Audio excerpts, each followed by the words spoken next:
84 லட்சம் பிறவி நம்ம எடுக்கணும். எப்போ எத்தனை பிறவி? 84 லட்சம். 84 போட்டு எத்தனை ஜீரோ போடணும்னு யோசிச்சு பாருங்க. எதுக்குன்னு கேட்டீங்கன்னா, ஒரு மனுஷ பிறவி பிறக்கிறதுக்கு 84 லட்சம் பிறவி பிறந்தா ஒரு பிறவி மனுஷ பிறவி. இதை சொல்லும் போது யார் யார் கேட்பீங்கன்னு எனக்கு தெரியல. 84 லட்சம் தடவை பிறந்தா ஒரு தடவை மனுஷனா பிறக்கலாம். அந்த ஒரே ஒரு தடவை தான் மனுஷனா பிறக்கலாம் இல்லையா? அந்த பிறவி இப்ப எவ்வளவு நாள்ல முடிஞ்சிடும்னு யாருக்கும் தெரியாது இல்ல.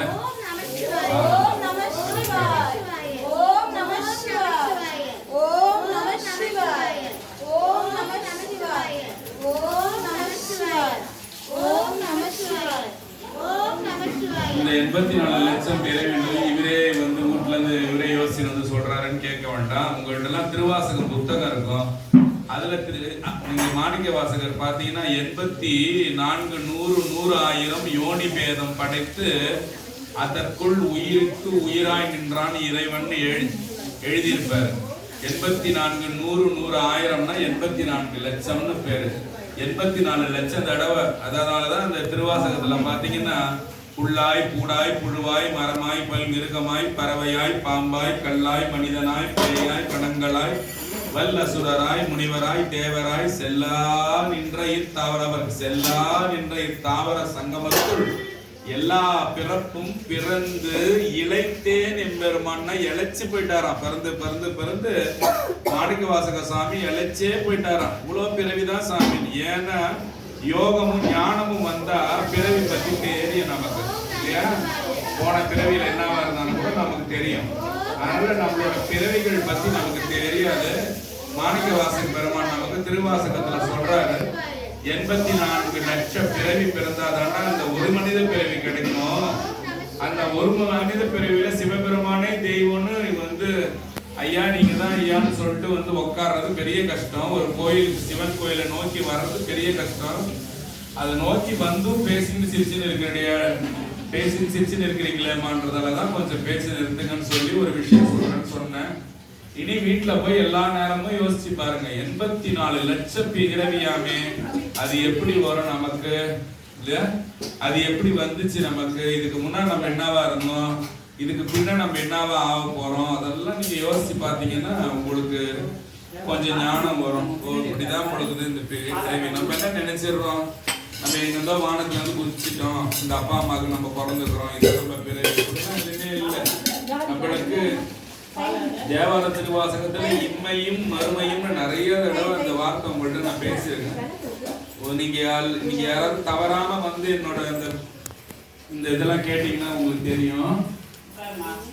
இம்மைக்கும் மறுமை இந்த ஜென்மத்துக்கும் அந்த இதுக்கு மேல வர ஜென்மத்துக்கும் அர்த்தம் அது. அதனால சாமியோட அபிஷேக கண்ணால பார்த்தாலும் காதால நிறைய விஷயங்கள் கேட்கலாம்.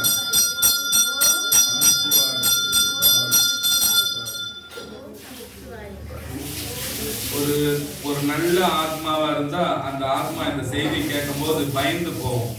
ஐயோ அப்படியா சாமி, இப்படியா இந்த விஷயம் இப்படியே இவ்வளவு தடவை இருந்திருக்கணுமான்னு அந்த ஆத்மா பயங்கரமா பயப்படும்.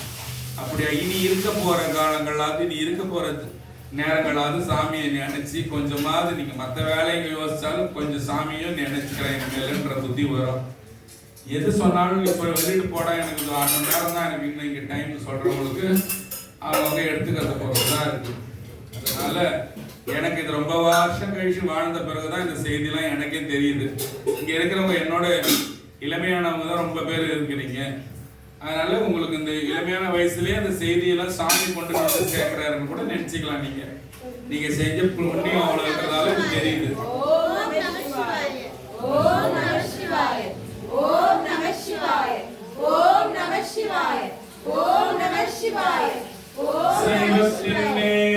சமயம் வேறு இல்லை, அதில் சார் சிவனாம் தெய்வத்தின் மேல் தெய்வம் இல்லெனும் நான் மறை செம்பொருள் வாய்மை வைத்த சீர் திரு தேவாரமும் திருவாசகமும் உய்வை தரச் செய்த நால்வர் ஒற்றாளும் உயிர் துணையே, நால்வர் ஒற்றாளும் உயிர் துணையே.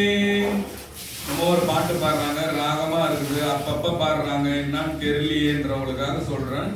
நால்வரோட பொற்பாதங்கள் இருக்குல்ல, திருஞான சம்பந்தமூர்த்தி, திருநாவுக்கரசர், சுந்தரர், மாணிக்க வாசகர், நால்வர் பொற்றாள்னா பொற்பாதங்கள் எம் உயிர் துணையேன்னு பாடுறாங்க இல்லையா.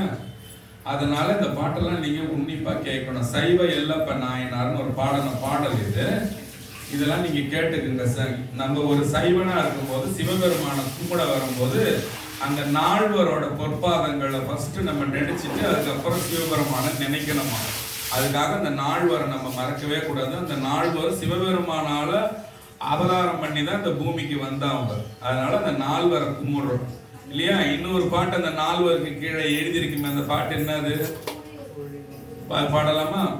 பூழியர்கோன் வெப்பொழித்த புகழியர்கோன் கடல் போற்றி ஆழி விசைக்கல் மிதப்பில் அணிந்த பிரானடி போற்றி வாழி திருநாவலூர் வன் தொண்டர் பதம் போற்றி ஊழிமணி திருவாத ஊரர் திருத்தாள் போற்றி போற்றி.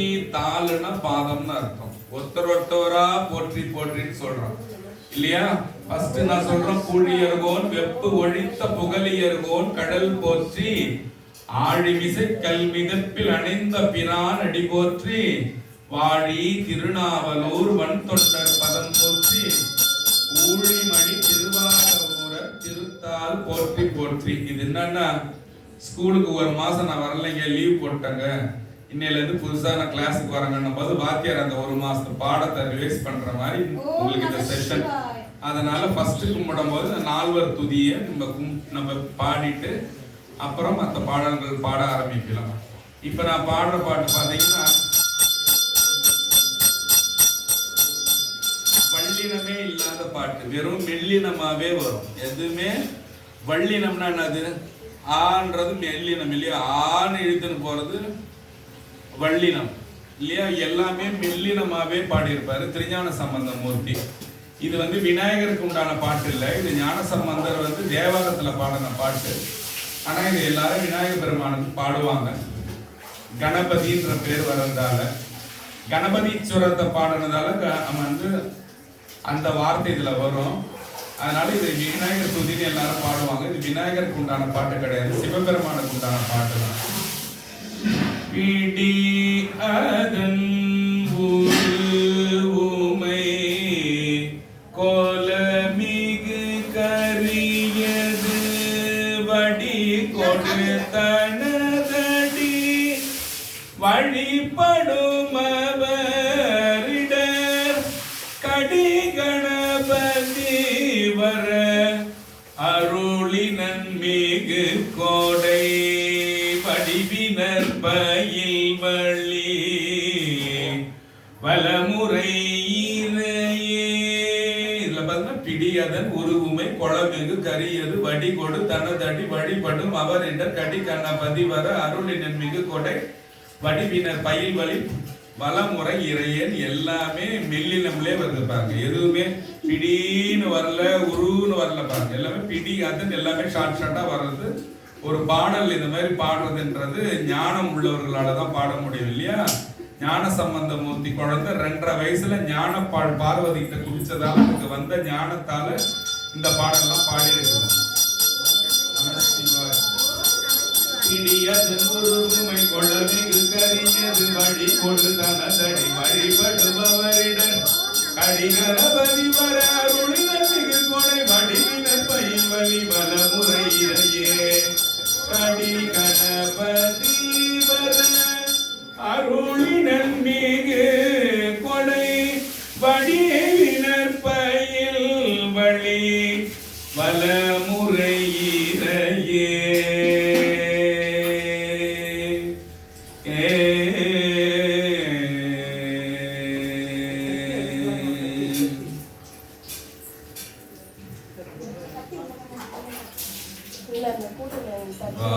திருச்சிற்றம்பலம். இடரினும் தளரினும் எனதொரு நோய் தொடரினும் உனகடல் தொழுதெழுவேனிடரினும் தளரினும் எனதொரு நோய்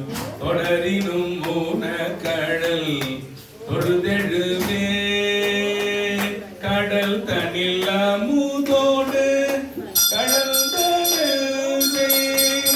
இடரினில் அடக்கிய வேதியனே இதுவோ எமை ஆளுமாறு ஈவருன்றமக்கில்லையே அதுவோ உனதின்னருள் ஆவடு துறை அரணே இடரினும் தளரினும் எனதொரு நோய் தொடரினும் உனகழல் தொழுதெடுவேன் கடல் தொழில் அமுதோடு கலந்த நெஞ்சை விடரினில் அடக்கிய வேதியனே இதுவோ எமை ஆளுமாறு ஈவருன்றமக்கில்லையே அதுவோ உனதின் அருள் ஆவடு துறை அரணே